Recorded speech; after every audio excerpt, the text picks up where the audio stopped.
Bienvenue dans le débat consacré au sommet européen à Bruxelles. Pendant 2 jours, une réunion cruciale pour Volodymyr Zelensky, puisque des négociations portent sur l'adhésion de l'Ukraine à l'Union européenne et sur l'approbation d'une aide européenne de 50 milliards d'euros à Kiev.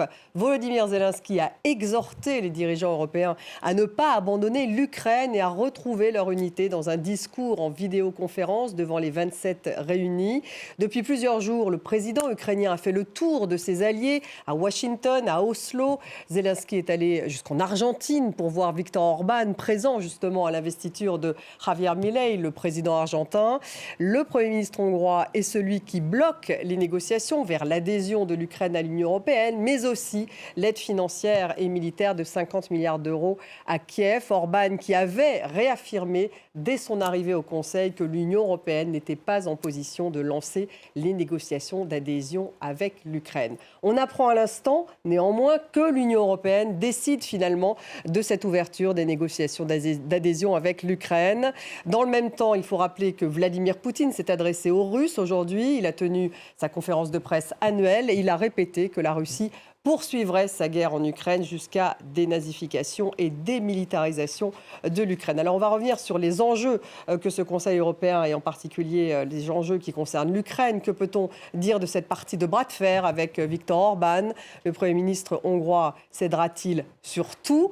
On va revenir sur le discours de Vladimir Poutine. Le président russe profite-t-il des divisions de l'Europe? Et plus largement, où en est cette Europe face aux questions de l'élargissement, mais aussi sur la question au Proche-Orient? J'ai le plaisir d'avoir à mes côté Caroline de Camaret. Bonsoir Caroline, chef du service Europe de France 24. En face de vous, Jacques Rupnik, bonsoir. Historien et directeur de recherche émérite à Sciences Po, spécialiste de l'Europe centrale. Bienvenue à vous. Jean-Luc Bourlange est avec nous ce soir. Bonsoir. Merci d'être là. Député MoDem, président de la Commission des Affaires étrangères. Bienvenue dans le débat. Jean-Louis Bourlange. Patrick Martin-Génier est avec nous. Bonsoir. Bonsoir. Professeur à Sciences Po et spécialiste de l'Europe. Je vous propose, avant justement de regarder les toutes dernières actualités qui concernent ce sommet et d'en débattre, de faire un point en images avec Gaël Jordana, un sujet donc qui n'a pas les toutes dernières infos, mais on y reviendra ensuite. Au sujet de l'adhésion de l'Ukraine à l'Union européenne, les dirigeants des 27 marchent dans la même direction. Tous, sauf un, Viktor Orban met son veto à tout processus de négociation. Le Premier ministre hongrois le martèle devant son Parlement. La position du gouvernement est que l'adhésion rapide de l'Ukraine à l'Union européenne aura des conséquences imprévisibles. Cette accession par voie rapide de l'Ukraine ne sert ni les intérêts de la Hongrie, ni ceux de l'Union européenne. Pour Viktor Orban, notoirement proche du pouvoir russe, l'Ukraine n'est pas prête pour entrer dans l'Union. Il pointe notamment des problèmes de corruption inadmissibles pour le président ukrainien. Viktor Orban n'a aucune raison de bloquer l'adhésion ukrainienne à l'Union européenne. Je lui ai demandé de me donner une raison valable, pas 3, 5 ou 10, qu'il me donne seulement une raison valable. J'attends toujours sa réponse. Budapest refuse également une nouvelle aide européenne de 50 milliards d'euros à Kiev pour soutenir ses efforts de guerre. Et cela crispe ses partenaires. Je ne peux pas accepter ce comportement, cette apathie, cette fatigue par rapport à l'Ukraine. C'est inacceptable car en réalité, nous ne parlons pas seulement de l'Ukraine, de la guerre et de l'agression russe. Nous parlons de notre futur, sans aucun doute. Derrière ce veto se cache aussi un bras de fer entre la Hongrie et l'Union. Viktor Orban exige que Bruxelles débloque tous les fonds européens lui revenant. Des fonds gelés en raison de manquements à l'état de droit. Hasard du calendrier, 10 milliards d'euros viennent tout juste d'être débloqués au profit de Budapest. Voilà, sujet donc en images pour cadrer un peu le débat. Caroline de Camaret, les toutes dernières informations, donc, c'est que finalement, il y a une ouverture des négociations en vue de l'adhésion de l'Ukraine à l'Union européenne. Ça, on vient de l'apprendre. Volodymyr Zelensky a l'air très heureux, ainsi d'ailleurs que la Moldavie. Voilà. Alors, d'abord, Viktor Orban, c'était le monsieur triple nom pour ce sommet. Alors, Pas d'armes pour l'Ukraine, pas d'argent pour l'Ukraine et pas d'Union européenne pour l'Ukraine. Alors, premier verrou qui a sauté, il y aura bien ouverture des négociations d'adhésion. Il y a en ce moment même ouverture des négociations d'adhésion pour l'Ukraine et pour la Moldavie parce que Viktor Orban s'est abstenu. De toute façon, il pouvait mettre son veto. C'est quelque chose qui se fait par justement majorité absolue, enfin plus exactement se fait à l'unanimité. Donc, il pouvait mettre son veto. Il reste quand même d'autres dossiers. Donc, il reste notamment le dossier des 50 milliards qu'on veut verser à l'Ukraine. Et là, il a encore évidemment des cartouches, Viktor Orban. Et en particulier, il peut s'y opposer. Mais c'est vrai que l'Union européenne a lâché du lest, a lâché notamment hier 10 milliards d'euros il y en avait 30 qui étaient gelés, 10 milliards d'euros en direction de Viktor Orban parce qu'il dérivait en matière d'état de droit et on avait gelé cet argent et on considère qu'il a fait des efforts, notamment en matière de justice. Alors il y a eu évidemment... on va y revenir, mais effectivement il y a eu un déblocage. Mais en tout cas il y a un déblocage et donc là il pourrait effectivement dire bon alors je ne suis pas pour qu'on verse des subventions à l'Ukraine mais je suis pour qu'on verse la partie prêt. C'est 33 milliards d'euros sur les 50 milliards. Et donc ça pourrait être pour lui aussi une façon de faire progresser le dossier de l'argent. Voilà. Et puis lui-même ne va pas livrer des armes à l'Ukraine, mais il laisse les autres le droit de le livrer. Voilà pour les 3 noms qui pourraient se transformer en oui. En tout cas, qui sont en plein état de négociation. Monsieur le Président de la Commission des Affaires étrangères, Jean-Louis Bourlanges, votre analyse quand même, cette espèce de partie de bras de fer avec Viktor Orban, à quoi joue-t-il d'abord Viktor Orban ? Je trouve absurde qu'il y ait une partie de bras de fer avec Viktor Orban. Orban représente un pays très intéressant, de 9 millions d'habitants. L'Union européenne, c'est 450 millions d'habitants. La plupart des pays sont décidés à aider l'Ukraine. Le problème de l'adhésion, de l'ouverture des négociations d'adhésion, ça appelle l'unanimité. Bon, très bien, mais ce n'est pas du tout la priorité importante. On a déjà posé le principe, il y a de longs mois, de l'adhésion potentielle de l'Ukraine et de la Moldavie.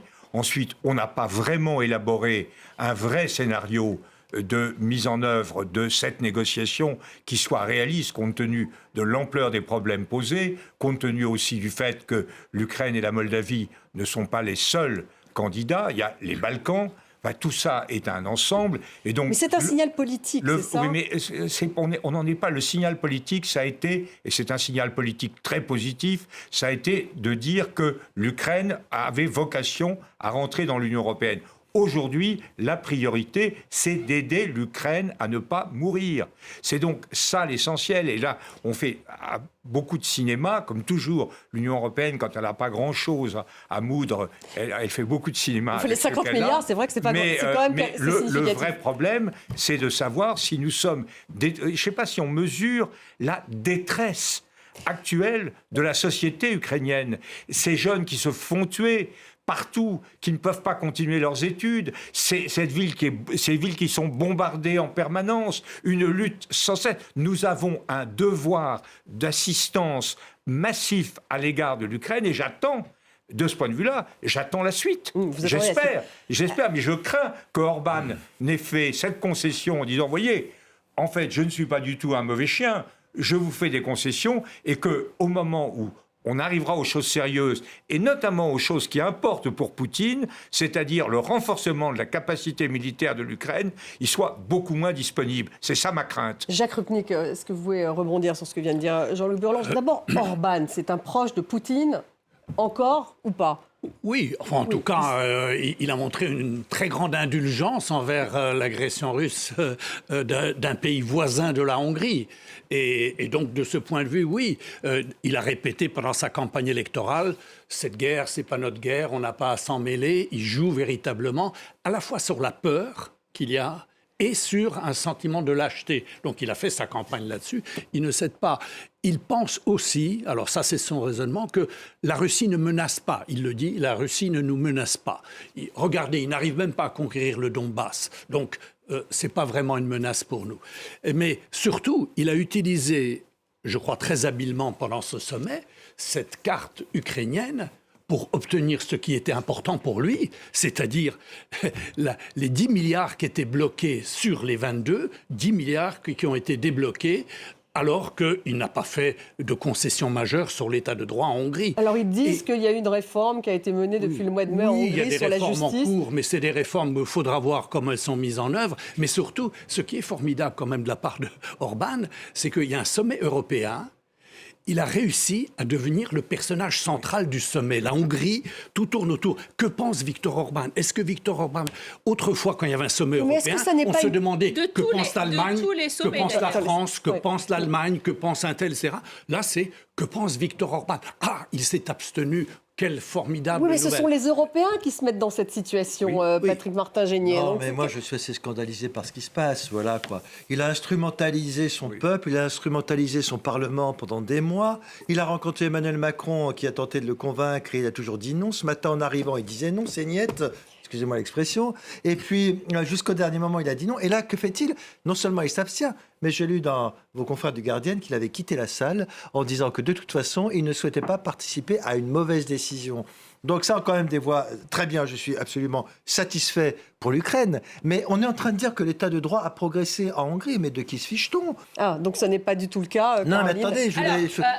attendez, je vais terminer sur ce point. Il a fait voter cette semaine par son Parlement la création d'un office de protection de la souveraineté pour empêcher les journalistes de s'exprimer et les médias étrangers pour venir s'exprimer en Hongrie. Il n'a fait aucun progrès en matière d'état de droit et l'Europe est en train de céder au chantage de ce monsieur. Absolument. Donc c'est un chantage dont on parle, Caroline, au La final. spécialité de Viktor Orban, c'est vrai, c'est quand même de, en effet, essayer d'expliquer à l'Europe que pour la Cour constitutionnelle, il a changé les règles, etc. Mais en fait, de ne pas appliquer. Hein, c'est-à-dire de changer effectivement un peu les lois, un petit peu, et de ne pas appliquer. En fait, c'est vraiment la question de l'application et de la restauration de l'état de droit qui n'est pas en œuvre. D'ailleurs, le Parlement européen, les 4 grands groupes du Parlement européen, les socialistes, la droite, etc., se sont récriés. On dit, écoutez, franchement, lâchez 10 milliards d'euros, en l'occurrence de fonds de cohésion, en l'état, avec les progrès qu'ont fait les Hongrois, c'est absurde et c'est finalement un marchandage dans lequel on entre l'état de droit et vous faites des efforts pour l'Ukraine. Et donc, effectivement, c'est les égoïsmes nationaux qui l'emportent et pas du tout d'idées européennes qui soient... Pas du tout la démocratie européenne telle qu'on l'entend, Jean-Luc Bourlange. Je veux dire une chose, je me rappelle, je suis allé en Hongrie au moment de l'élection de Viktor Orban. Parce qu'il ne faut pas oublier qu'il est élu. Oui, alors j'ai vu son opposant. J'ai été 2 mois avant. L'opposant m'a dit, je fais actuellement jeu égal dans les sondages. Mais de toute manière, il est hors de question que je fasse quelque chose de significatif au moment de l'élection. Je n'ai aucun accès aux médias, aucun moyen de faire campagne, aucune source de financement, aucune possibilité d'affichage. Non, j'aime beaucoup les Hongrois, j'ai une grande admiration pour le peuple, les élites, la littérature hongroise, mais la Hongrie d'aujourd'hui n'est pas du tout une démocratie. Et effectivement, il est anormal qu'on dise on vous donne 10 milliards pour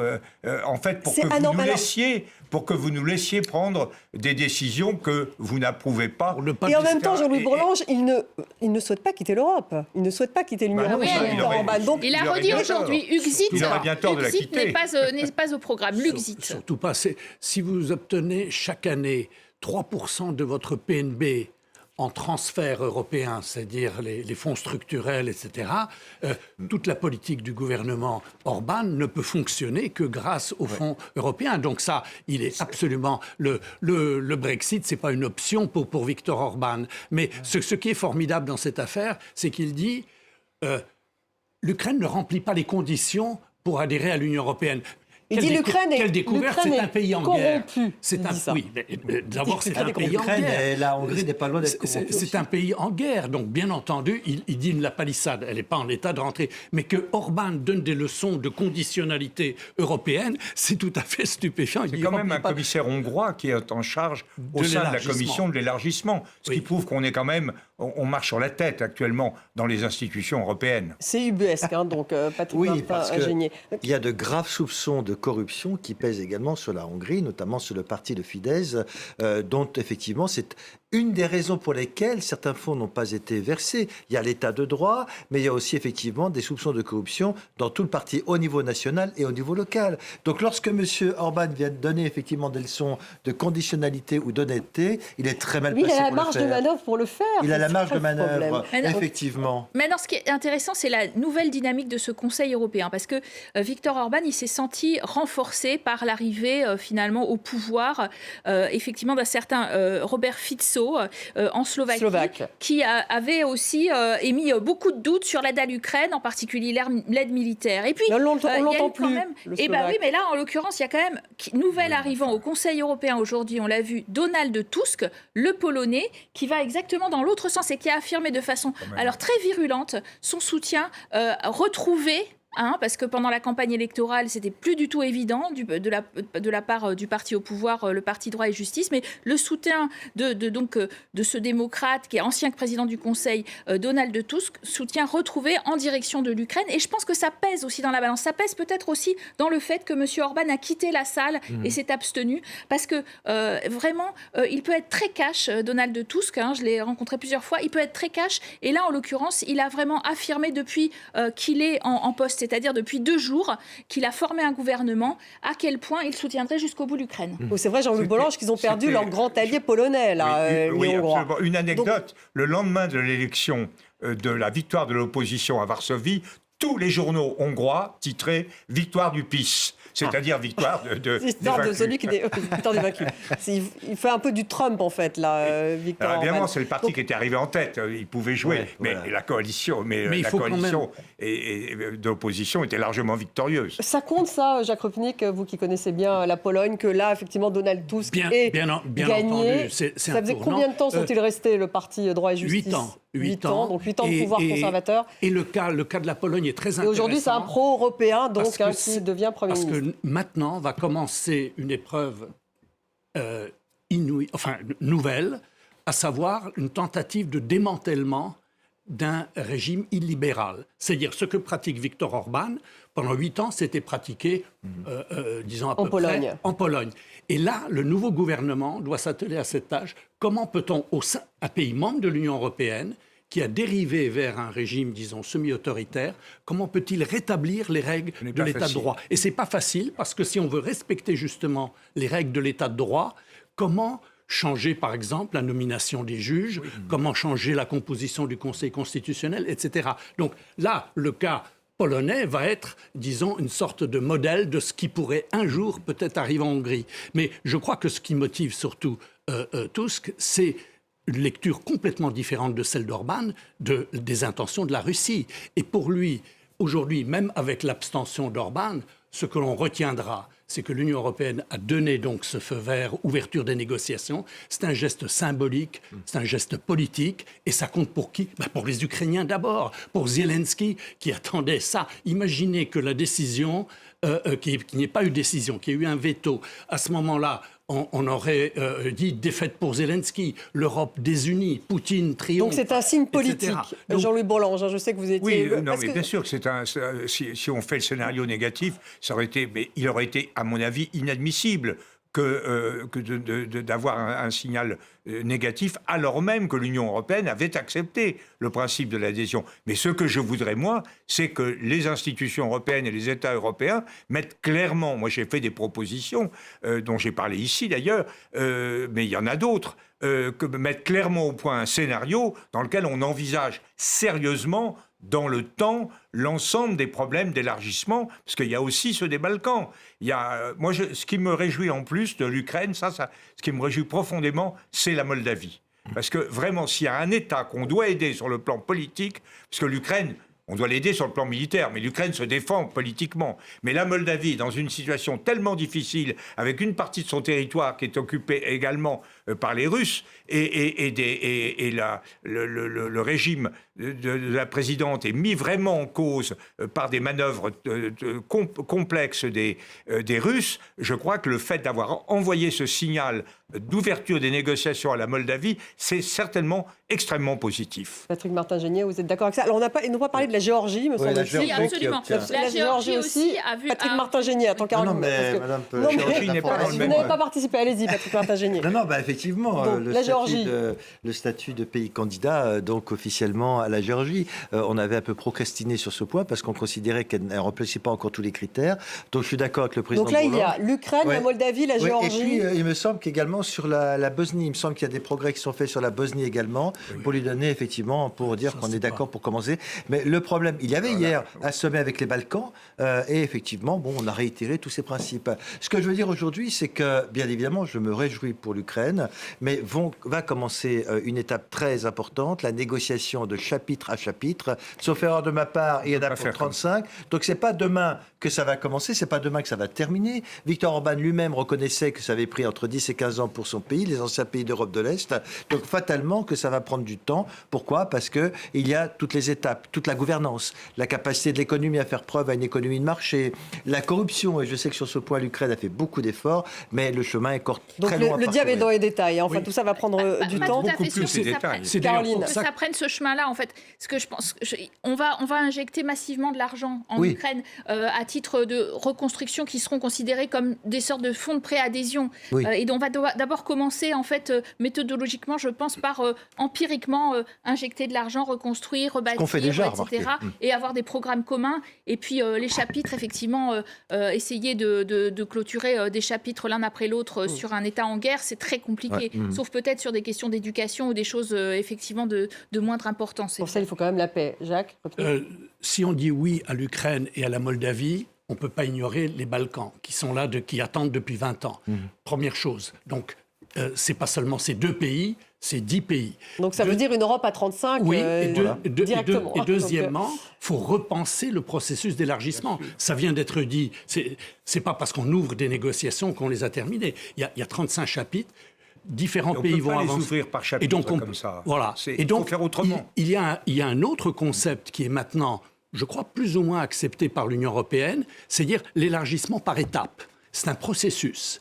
Et à chaque étape où un pays, par exemple, se réforme et remplit les conditions, il s'intègre plus politiquement à l'Union européenne et il a accès plus facilement aux fonds européens. Oui. Donc c'est un processus, ce n'est plus le tout ou rien comme dans les élargissements précédents.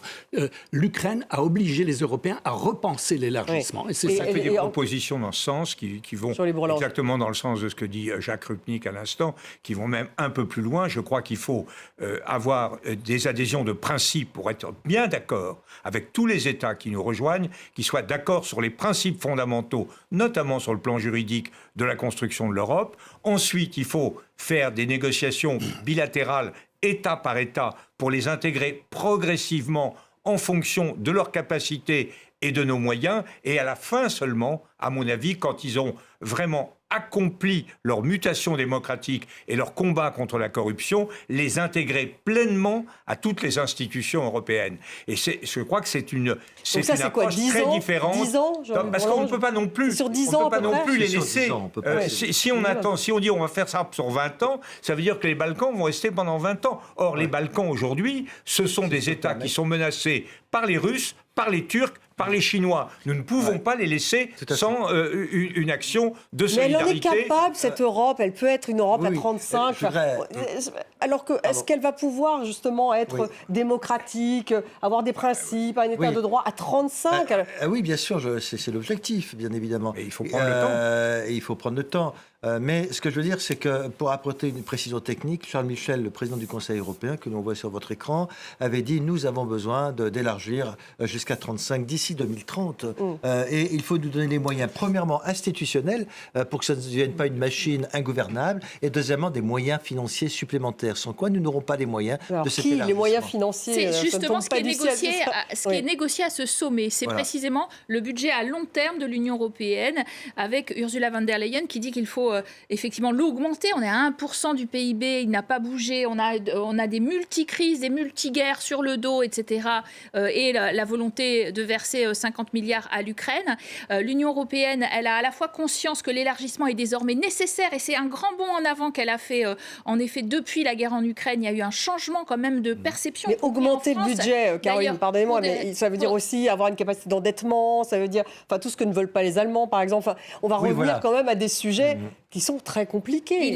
Ils ne le veulent pas, mais ils l'ont déjà effectué, on l'a constaté dans le cadre de la pandémie, etc. Ça a déjà été... Il faut qu'on se réforme aussi, et un des enjeux principaux aussi pour les 27 qui veulent passer à 35, c'est la question du veto. Vous l'avez bien senti lors de ce Conseil Donc ça veut européen. dire élargir le nombre de décisions qui puissent être prises à la majorité. Voilà. Réussir à trouver un moyen pour que le plus grand nombre de décisions possibles, y compris sur des questions financières, justement, très importantes, et des questions diplomatiques, soient prises à la majorité ou majorité qualifiée.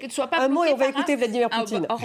J'ai eu un débat, nous avons eu un débat sur les questions européennes à l'Assemblée nationale et j'ai un peu polémiqué avec le Rassemblement national qui disait il faut maintenir l'unanimité pour maintenir la souveraineté de notre pays. Mais c'est entièrement faux.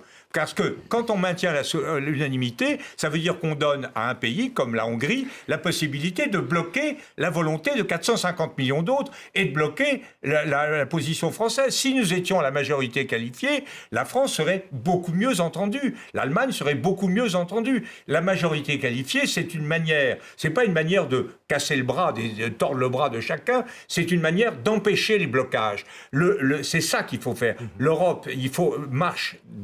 Elle peut marcher s'il n'y a pas le droit reconnu au moins 10 ans à celui qui n'en veut pas de dire « j'arrête la machine ». Et c'est ça l'un des problèmes. C'est pour ça qu'il faut réformer les institutions. Et ça ne se fera pas. C'est très dur de réformer les institutions. Ça ne se fera pas en un jour. C'est pourquoi il faut commencer l'intégration avec notamment sur le plan des politiques, et nous préparer ces pays à être capables de vivre la démocratie européenne et préparer l'Union européenne à faire vraiment les réformes qui lui permettent de fonctionner à 35. C'est possible de fonctionner à 35, mais c'est pas possible avec le système actuel. On va écouter Vladimir Poutine. La paix ne sera possible qu'une fois que nous aurons atteint nos objectifs. Et ces objectifs restent les mêmes, la dénazification et la démilitarisation de l'Ukraine. Ce qui se passe à Gaza est bien entendu une catastrophe. Mais vous le voyez, tout le monde dans le monde le voit également. Regardez l'opération militaire spéciale que nous menons en Ukraine et ce qui se passe à Gaza. Et ressentez la différence. Il n'y a rien de tel en Ukraine.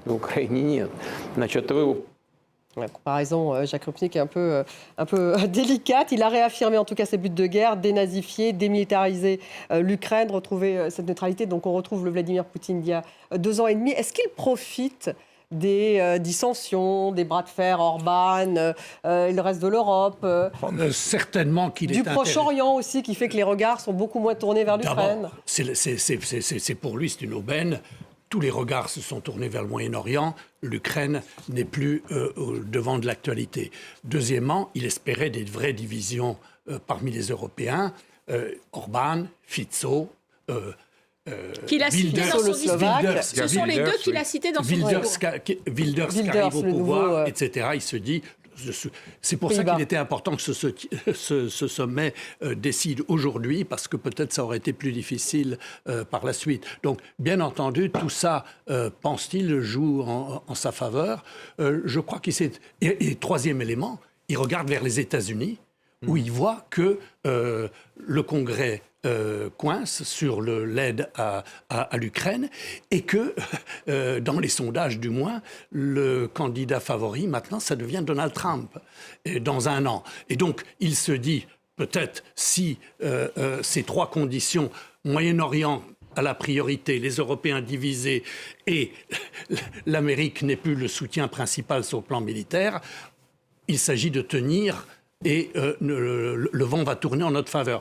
Les Européens, voyant ça, je pense, doivent comprendre l'enjeu et donner le soutien. Alors, soutien militaire, soutien économique, soutien politique, ils l'ont donné ce soir en affichant la perspective européenne. C'est celui qui coûte le moins cher. Hein. C'est celui qui coûte le moins cher.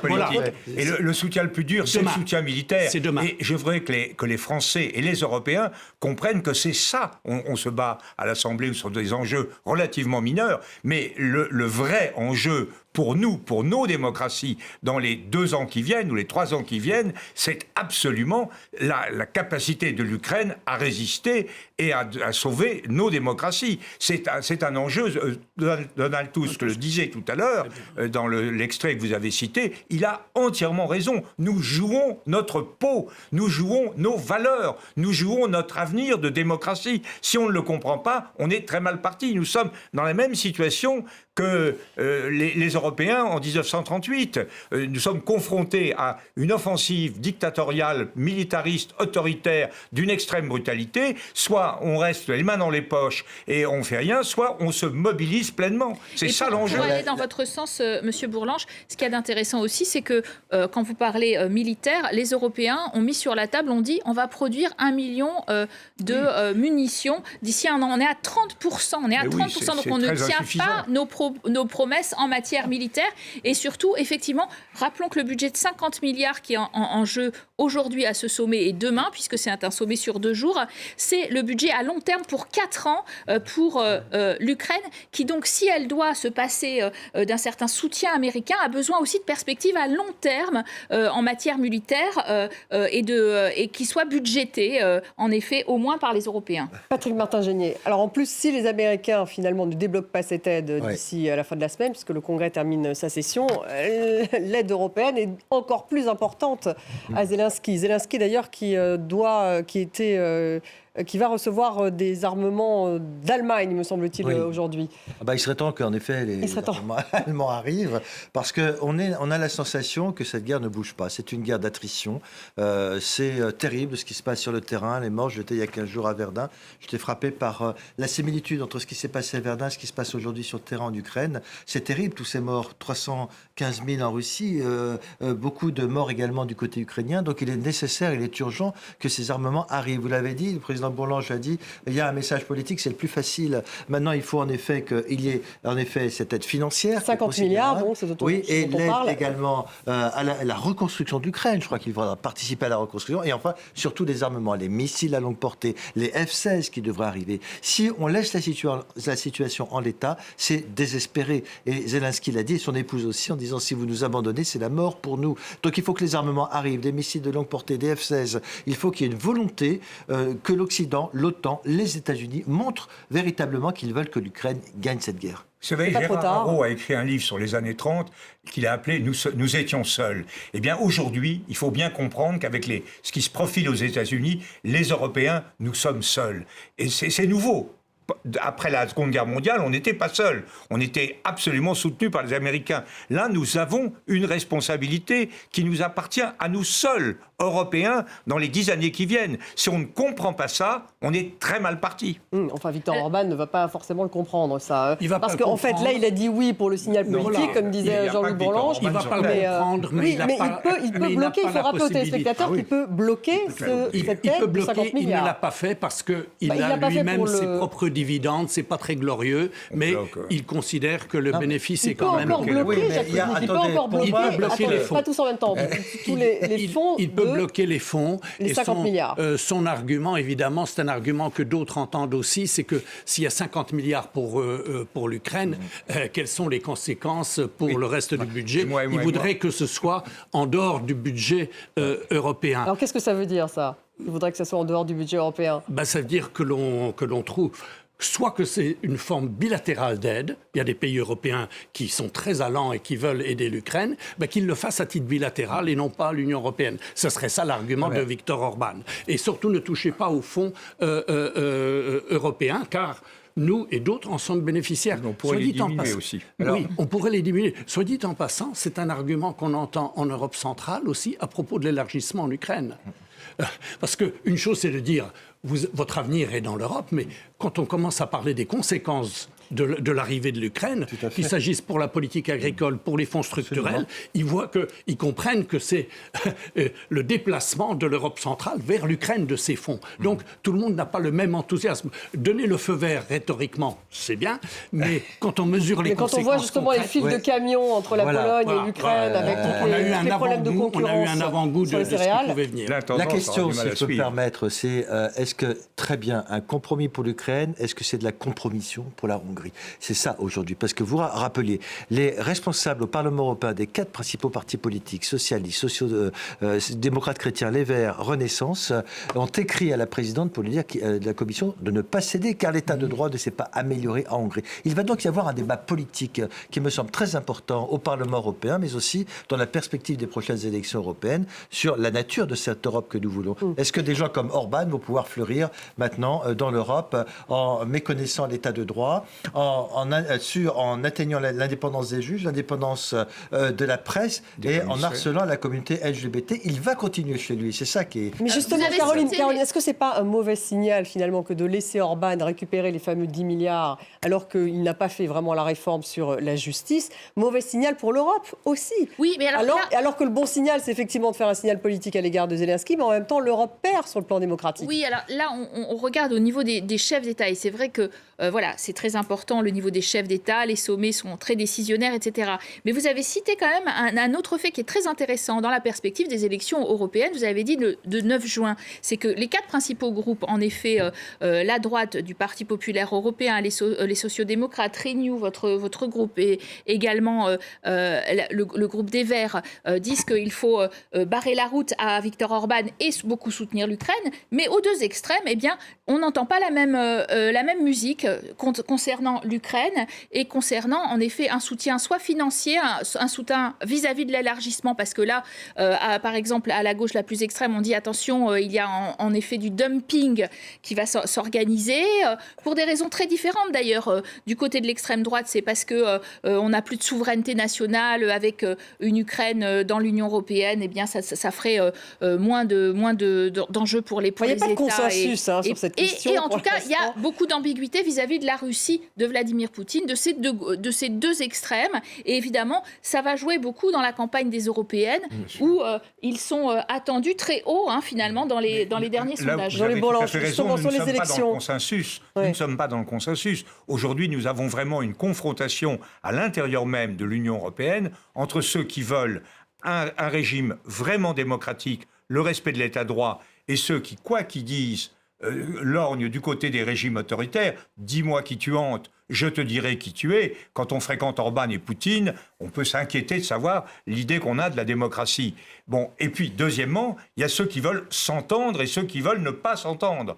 Moi, j'entends beaucoup de gens à l'extrême droite et à l'extrême gauche qui disent on doit agir tout seul. Bien non, le grand enjeu des élections, et c'est pas gagné, c'est évident, c'est de mettre ensemble des gens qui, 1, défendent nos valeurs démocratiques et l'état de droit, et qui, 2, estiment que dans le monde dangereux que nous connaissons, si nous ne fédérons pas, si nous n'unissons pas les forces européennes, nous disparaîtrons. C'est un des grands enjeux de l'Europe, et vous avez tout à fait raison, ça n'est pas du tout gagné. Moi, je suis un Européen convaincu, mais je ne suis pas un Européen satisfait. Je suis un Européen inquiet.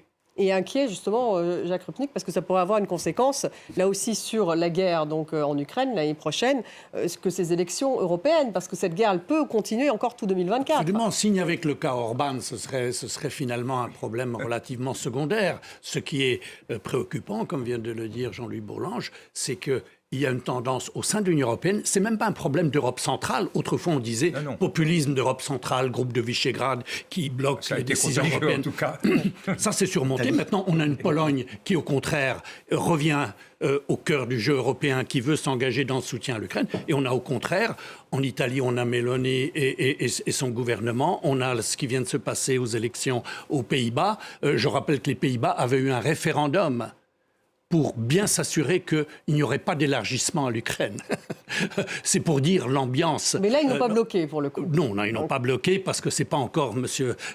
Wilders qui est encore là. Ouais. Mais c'est pour dire qu'il y aura une nouvelle donne européenne et bien entendu, finalement, on aura des élections européennes où, pour la première fois peut-être, l'enjeu de la politique étrangère et de sécurité européenne sera au cœur. Jusque-là, c'était souvent soit des questions institutionnelles, soit des questions de politique intérieure. Oui, la et plupart beaucoup du de temps. questions de souveraineté tout de même, oui, ça revient. Oui, et là, on aura véritablement... Immigration, peut-être. On aura la question immigration d'un côté et les autres qui vont mettre en avant la priorité de la politique étrangère et de sécurité. Est-ce que l'Europe peut être un acteur au plan international? C'est ça l'enjeu des élections européennes. Un débat important, ce sera celui des finances. Vous parliez de l'extrême droite qui arrive au pouvoir un peu partout, soit dans le gouvernement, soit au Parlement.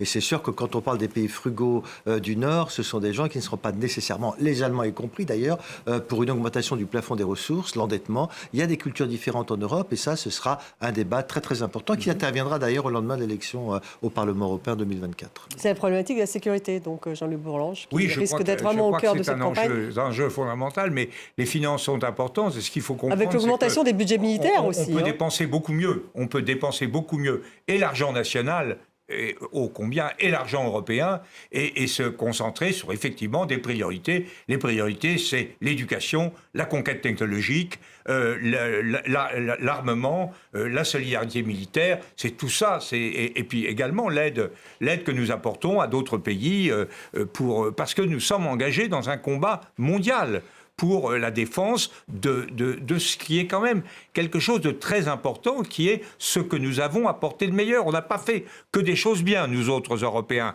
Le XXe siècle a été une horreur entre Hitler et Staline, mais on a aussi apporté des choses extrêmement positives, comme l'état de droit, comme le respect des personnes, comme le droit de la liberté de penser, la liberté de s'exprimer, la confiance dans la raison, la confiance dans l'éducation. Et ça se perd un peu ou pas, Jean-Luc Bourlange? Ça se défend pas tout seul. Oui. Ça se défend avec de l'argent, avec du cœur. Je cite toujours la phrase de Thucydide, qui est celle de Commentaire. Il n'est pas de bonheur sans liberté, mais il n'est pas de liberté sans vaillance. L'Europe, l'élection européenne, ça doit d'abord être celle des vaillants qui veulent défendre leurs valeurs, leur influence, leurs intérêts et qui veulent le faire ensemble. Il faudrait qu'elle intéresse un peu les citoyens aussi, cette élection européenne. Voilà, mais les citoyens sont les premiers concernés par ça. C'est pas l'élection à laquelle on finalement participe le plus. Il y a un problème de participation effectivement très net parce que malgré ces enjeux, c'est un Poutine, problème Ukraine. de compréhension des enjeux, mais de l'Europe qui ne sait pas se vendre, qui ne sait pas finalement expliquer. D'ailleurs, vous l'avez très bien dit, ce qu'elle fait, ce qu'elle a fait, ce qu'elle a produit pour les Européens en temps de crise. Alors le Covid, etc. On considère qu'elle a plutôt un très bon bilan. Et puis la guerre en Ukraine, 11 salves de sanctions votées par tous, etc. Et donc la résistance de l'Ukraine qui a été permise aussi par l'Europe. L'Europe, si elle avait été aux abonnés options, on n'imagine pas que l'Ukraine aurait tenu avec la seule aide américaine. Donc voilà, toutes ces choses-là, c'est le bilan. Et puis, effectivement, pouvoir réenchanter pour les jeunes ce rêve européen avec des programmes qui leur parlent. Alors, vous mentionniez très bien le fait que la géopolitique allait être très importante, mais il faudra que la vie quotidienne, et notamment le pouvoir d'achat, et ces choses-là rentrent aussi dans la campagne des européennes. Et que aussi on ait l'ambition d'accroître ce budget européen. On pinaille tous les 7 ans pour essayer de rester autour de 1% du PIB global, de la richesse globale de l'Union, ce qui est très très bas finalement pour avoir de grandes politiques. Ouais, enjeux politiques, sécuritaires. Merci beaucoup Jacques Rupnik, Patrick Martin-Genier. Merci Jean-Luc Bourlange d'avoir été avec nous ce soir. Merci Caroline de Camaret. Merci à vous tous de nous avoir suivis. Retrouvez l'émission sur les réseaux sociaux en podcast. À demain.